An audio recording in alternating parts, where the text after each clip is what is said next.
saying that we shouldn't have declared bankruptcy last year? Well, actually, we didn't need to, and that discussion has already been had.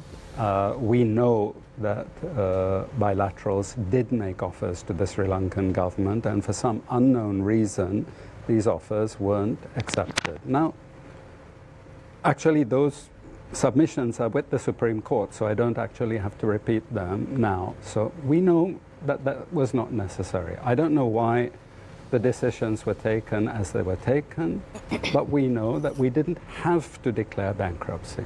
Okay, this was a deliberate choice. I don't want to go down that road, but what I want to say is... But Dr. Nicholas, at that time, if you went on the streets of Sri Lanka, you were living in Sri Lanka, right, last year?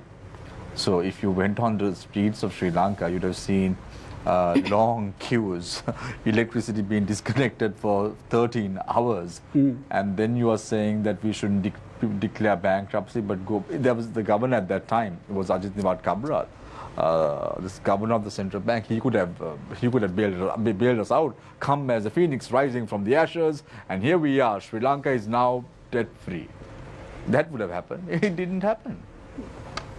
What I was on the queue for nearly 48 hours. He was on the queue for nearly 48 hours. Probably you were not on the queue 48 hours. I was in a gas queue for nearly 3 days. And I refused to stay in the line because I had work. So I knew the trauma that people had to go through last year. And because of the fact that we took a soft default, and many say that is the only way out. And we took that only way out. And now we are in this situation. So are you trying to say that that was not the way out?